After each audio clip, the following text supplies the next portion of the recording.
She came to tutor my son, but ended up teaching me everything I didn't know I was missing. Tell me in the comments, where are you watching from, and what part of this story hits you the most? The day she arrived, I found myself watching more than I intended. My son had mentioned her with a quiet enthusiasm I didn't expect, a new tutor, fresh and eager, ready to help him tackle the mountain of algebra and literature that had recently left him frustrated. But as she stepped through the door, carrying a neatly organized bag, her presence stirred something in me I hadn't anticipated. She was 25, young, yet composed in a way that suggested both confidence and curiosity about the world. I noticed the small details immediately. The soft sway of her hair as she walked, the careful way she adjusted her scarf when greeting my son, the subtle glint of intelligence in her eyes when she asked him about his recent homework struggles. There was something in the way she smiled, tentative but warm, that felt disarmingly honest. I realized, with a jolt, that I had spent years observing the world through a lens of caution, and yet here was someone who had entered our home, and somehow she commanded attention without demanding it. Our first words were polite, almost ceremonial, as I introduced myself and offered her a cup of coffee. I found myself observing her gestures more than our conversation, the delicate way she accepted the cup, her fingers brushing mine briefly.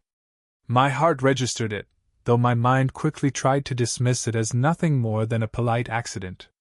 But her glance lingered for a moment too long, curious, perceptive, almost playful. Even my son noticed the ease she brought to the room, laughing at one of his own clumsy jokes with a warmth that made him light up. The afternoon unfolded slowly. She began tutoring, kneeling by the couch beside my son, explaining concepts with patience and clarity. I found myself drawn to the way she interacted, the gentle encouragement in her voice, the quiet attentiveness, the way her brows furrowed just slightly when explaining a complex idea. I felt a tug of admiration, the kind that is equal parts fascination and something I was careful to keep buried beneath a calm exterior. As I retreated to my usual spot in the living room, a book in hand, I noticed the sunlight streaming through the windows, catching the subtle highlights in her hair. The faint scent of coffee and vanilla from the kitchen mingled with her floral perfume, creating a sensory imprint I couldn't shake. She laughed again, soft, musical, and I realized I was already anticipating those moments, the sound threading itself through the quiet rhythm of the house. By the time our first session ended, I understood that this encounter would mark the beginning of something unexpected. I felt a quiet curiosity toward her, a tension in my chest I hadn't allowed myself to feel in years.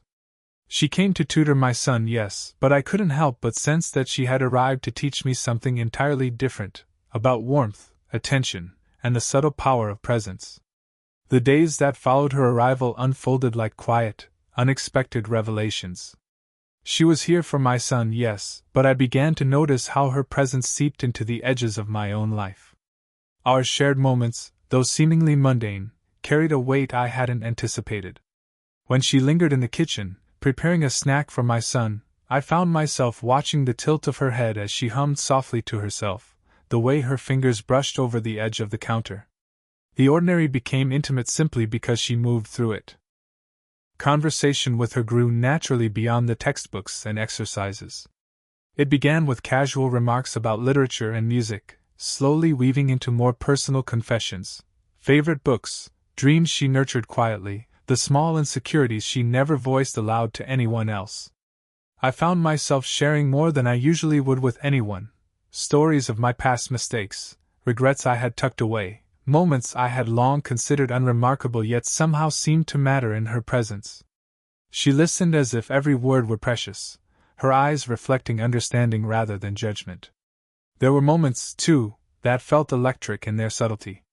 A dropped notebook, a spilled cup of tea, each accident became an excuse for fleeting physical closeness. When our hands brushed while picking up fallen pages, my pulse would catch, and I noticed her cheeks warming slightly. She looked up at me, a mixture of apology and playful acknowledgement in her eyes, and for a fraction of a second, the room held its breath. These tiny, unintentional touches began to thread through our days, delicate yet charged with something unspoken. Even our son's presence became a backdrop for quiet intimacy. I would catch glimpses of her leaning closer to him, guiding his hands over the pages, and the curve of her smile seemed to linger longer in my memory than it should. She had an effortless way of commanding attention without demanding it, and it drew me in, not forcefully, but with a gentle insistence that made me aware of my own growing curiosity. Sensory details etched themselves into these shared moments. The soft rustle of pages, the warm hum of the heater in the afternoon, the subtle scent of her perfume mingling with the faint aroma of the vanilla-scented candle I kept near the living room, all of it became a quiet symphony I noticed without realizing how much it affected me. Even the way sunlight streamed through the window and caught the subtle highlights in her hair seemed orchestrated, as if the world itself was highlighting her presence for me. By the end of the second week, the emotional tension had grown undeniable. It wasn't just admiration or polite attraction anymore. It was curiosity, fascination, and a subtle yearning. We spoke less of textbooks and more of life, of stories, of laughter. Yet neither of us crossed any boundary overtly. Our attraction remained in the pauses, the glances, the hesitant smiles. It was the slow, quiet building of something far more intimate than either of us had planned. In the calm of the house after she left for the evening, I would often sit in the silence, remembering her laughter, the warmth of her presence, and the way she had begun to occupy space in my thoughts without permission. She came to tutor my son, yes, but it was clear now that she was tutoring me in ways far more profound, in patience, attention, and the thrill of emotional connection I hadn't allowed myself to feel in years. By the third week, the presence of her laughter and quiet attentiveness had begun to occupy my thoughts more than I cared to admit. Each day, I found myself caught between admiration and an awareness of the taboo that hovered just beneath the surface. She was young, 25, vibrant, full of possibility, and I, a man nearing 50, carried the weight of experience, responsibility, and a life carefully measured in restraint. The contrast should have been enough to keep my feelings at bay. Yet, I felt an undeniable pull, subtle but insistent, drawing me toward her warmth, toward the way she seemed to understand me without words. The tension became most apparent in the quiet moments when we were alone in the house. Perhaps it was the late afternoon, the sun filtering through the living room blinds in stripes of gold, painting her features with a soft, almost cinematic glow. Or perhaps it was the sound of her voice, patient, melodic, as she explained a tricky concept to my son. Whatever it was, I felt the stirrings of something I hadn't allowed myself to feel in years, desire tinged with curiosity, tempered by caution. I became hyper-aware of the subtle details, the way she tucked a loose strand of hair behind her ear, the faint warmth radiating from her presence, the way her eyes held just a fraction longer on mine than necessary for polite conversation. Each glance, each fleeting touch, reverberated in me like a chord struck lightly yet insistently. I questioned myself, wondering whether my attention was appropriate, whether my fascination was merely a projection of my own loneliness or a reflection of genuine connection. Her own subtle cues added to the tension. A smile held just a moment too long, a hesitant laugh at a joke I didn't think was funny, the way she seemed to linger in shared spaces with no clear reason, all suggested she was aware of something I could not yet name. Yet, as careful as we were, nothing crossed the boundary of propriety. There was restraint on both sides, a silent acknowledgement that our emotions were dancing along the edge of something forbidden, something delicate. Even mundane moments became charged. Passing her a cup of coffee, our hands brushing briefly, elicited a jolt of awareness. Sitting across from her while reviewing a notebook, I felt the warmth of her shoulder so close it seemed almost impossible to ignore. And yet, I forced myself to look away, to focus on my son, to remind myself of the lines that must not be crossed. Each restraint only heightened the internal conflict, creating a delicious tension that both thrilled and unnerved me. The house, normally a place of calm routine, now felt like a stage for quiet emotional play. Every shared glance, every pause in conversation, carried weight. I wrestled with the morality of my feelings, the stark age difference, the role she played in my family's life. And through it all, I realized something I hadn't anticipated. She was teaching me patience, self-awareness, and the recognition of my own desires, desires I had carefully buried under responsibility and propriety for decades. By the end of these quiet, tension-filled days, I understood that our connection was no longer accidental. It had grown, carefully and insistently, into something I could not dismiss. And yet, the more I felt, the more cautious I became, acutely aware that one wrong step could shatter not only the budding intimacy between us but the safe, familiar rhythm of our household. The line between admiration and longing had blurred, and I was left navigating the fragile terrain of attraction, hesitation, and moral responsibility, all while trying to maintain the composure expected of a man in his position. It was one of those late afternoons when the house seemed to slow, the outside world muted by the soft drizzle tapping against the windows. My son had buried himself in homework, headphones on, leaving us alone in the living room, an unexpected quiet that felt almost electric.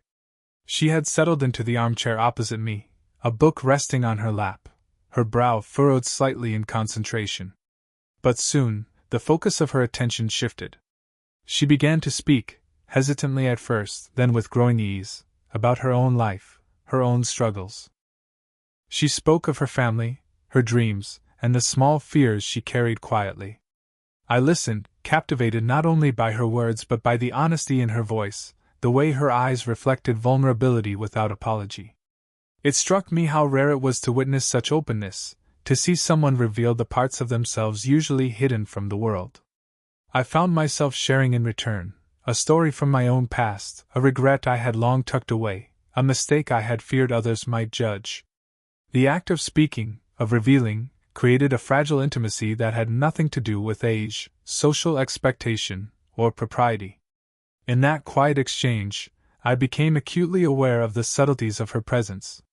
She leaned slightly forward when listening, her hair brushing the edge of the book in her hands.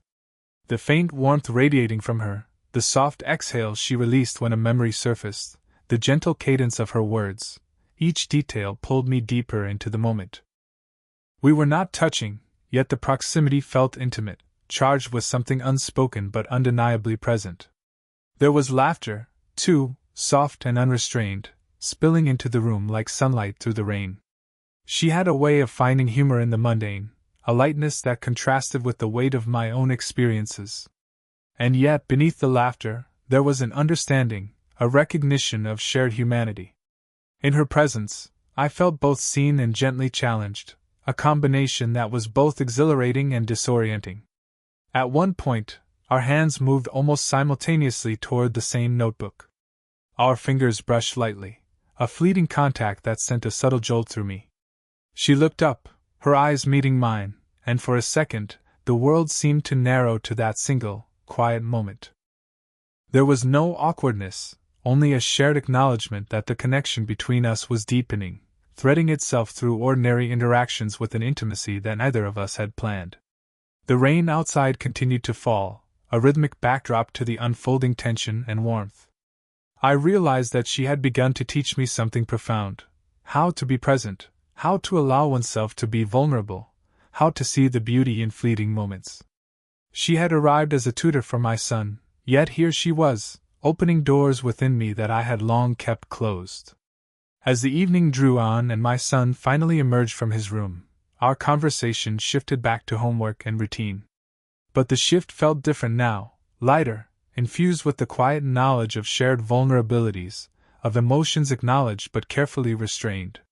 For the first time, I sensed the possibility of something more, something deeper, without needing to rush or define it.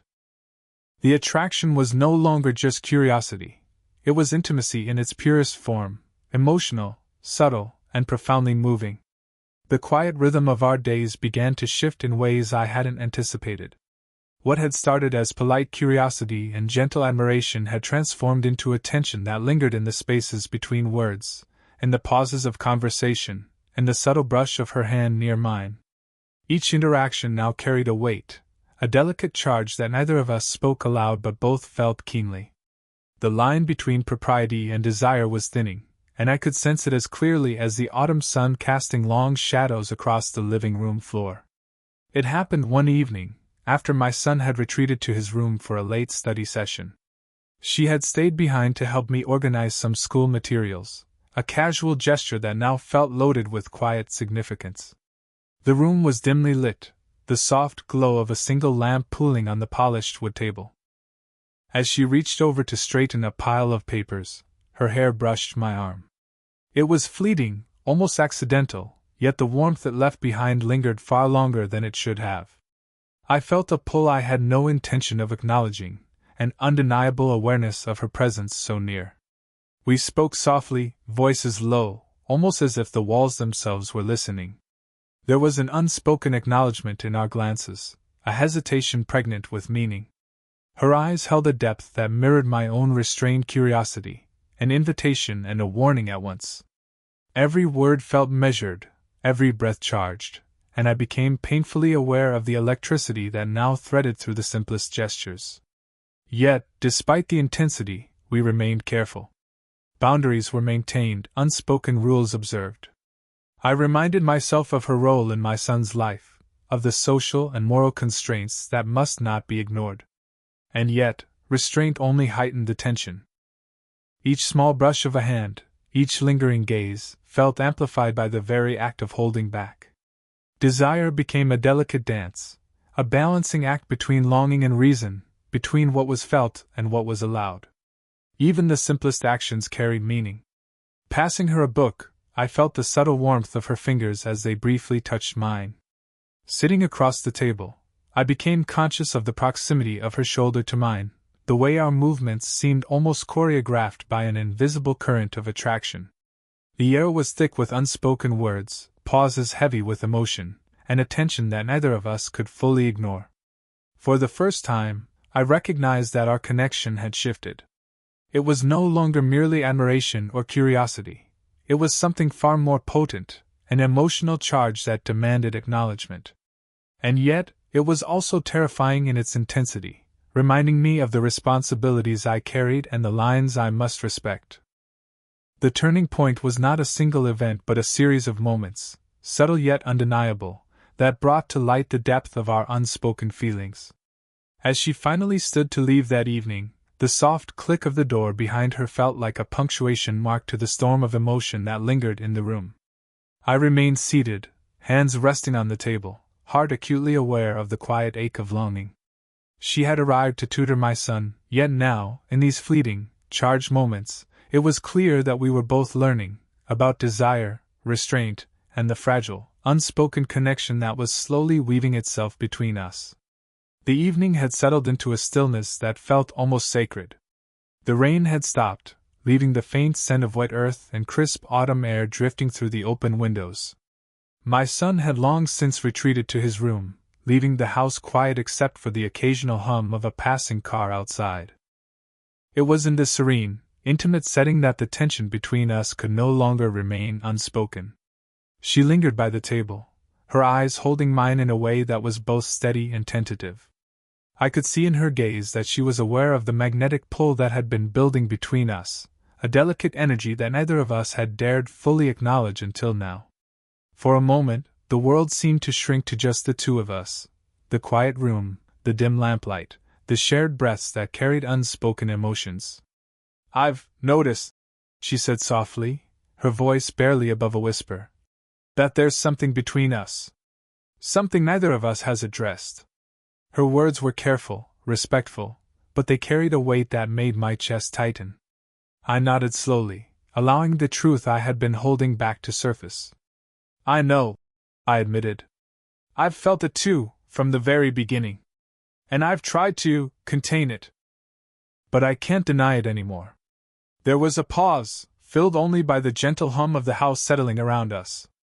In that silence, I felt a profound sense of relief mixed with apprehension. The acknowledgement of our feelings was liberating, yet it came with the weight of responsibility, to each other, and to my son, whose life had been intertwined with hers long before our emotions became entangled.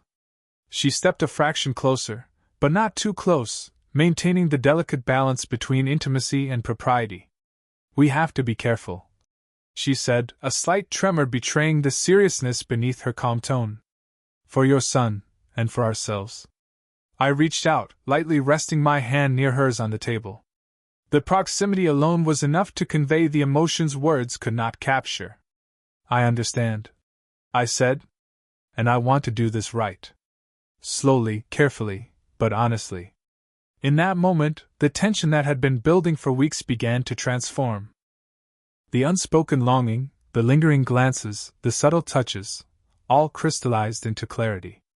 We were no longer dancing around our feelings. We were seeing them, naming them, and agreeing to navigate them together. There was no rush, no need to force a physical expression of attraction. Instead, the intimacy was emotional, profound, and deeply satisfying. We shared a small, quiet smile, one that held gratitude, acknowledgement, and the gentle promise of connection. The air around us felt warmer, more vibrant, infused with the understanding that we had crossed the threshold of unspoken attraction and entered a space of honest, mutual recognition. As she finally prepared to leave, our hands brushed lightly, just enough to send a ripple of warmth through both of us. The moment was fleeting, yet it lingered, a tactile reminder of the emotional honesty we had just shared. I realized then that she had arrived to tutor my son but had ended up teaching me about vulnerability, desire, and the quiet power of emotional truth. For the first time, I felt a sense of calm certainty. Whatever the future held, we had acknowledged our feelings, and that honesty alone had shifted something profound between us. The connection was no longer tentative or hidden, it was real, alive, and ours to navigate together. The weeks that followed our honest confession settled into a rhythm that felt natural, steady, and profoundly satisfying. The tension that had once crackled subtly between us was no longer unspoken, it had transformed into a quiet, comfortable intimacy, a connection built on trust, patience, and emotional honesty. She remained my son's tutor, but the atmosphere had shifted. Now, even ordinary moments carried a warmth, a gentle undercurrent of shared understanding that lingered in the spaces between words. One afternoon, I found myself watching her interact with my son, guiding his hand patiently as he worked through a difficult problem. The soft light of the late sun streamed through the windows, highlighting her hair and the concentration etched across her youthful features. My heart swelled with something I hadn't expected, not only admiration for her skill and patience but a deep, steady affection that had grown quietly, almost imperceptibly, over time. She had become part of our home, part of our lives, and yet she had also carved a space within me that felt tender, unshakable, and deeply personal. There were small gestures now, subtle but charged with meaning. A hand brushing lightly against mine while reaching for a book. A shared glance across the table that lingered just long enough to convey understanding, appreciation, and warmth. Even my son noticed the comfort and care in our interactions, though he never needed words to confirm it. The house felt fuller, alive with connection, laughter, and the understated power of intimacy built on respect. One evening, as she helped me straighten some papers in the study, our hands brushed again. This time, there was no hesitation, no fleeting awkwardness, only a quiet acknowledgement of everything we had come to share. I felt her warmth, the soft weight of her presence, and I realized that the restraint, the tension, and the uncertainty of the past weeks had matured into something beautiful and sustaining. We were together in a way that honored both our connection and the responsibilities of our lives. I reflected on how much she had changed me. She had taught me to see the world with renewed curiosity, to embrace vulnerability without fear, and to acknowledge desire with honesty and care. Her presence had been transformative, not in dramatic bursts, but in quiet, powerful shifts that unfolded day by day. I had learned to balance admiration, longing, and emotional depth, and in doing so, I had discovered a new sense of emotional equilibrium. As she finally prepared to leave that evening, the air between us was calm, warm, and full of unspoken promises. A lingering hand on my arm, a soft smile, a gaze that spoke volumes without words, these small gestures said everything we had come to feel. She had arrived to tutor my son but had ended up teaching me something far greater: how to connect, trust, and allow love to unfold gently, patiently, and without haste. The story closes not with a dramatic declaration, but with subtle, enduring harmony. Our relationship had found its footing, secure, tender, and emotionally rich. The future remained unwritten, but the foundation was strong, built on trust, shared experiences, and the quiet, unwavering understanding that sometimes the deepest lessons arrive when we least expect them. In her presence, I was not only a father or a man, I was fully alive, fully open, and quietly, irrevocably transformed. If this story touched you, comment below, tell me where you're watching from and which moment pulled at your heart the most. Don't forget to like, subscribe, and hit the bell so you won't miss our next slow burn romance.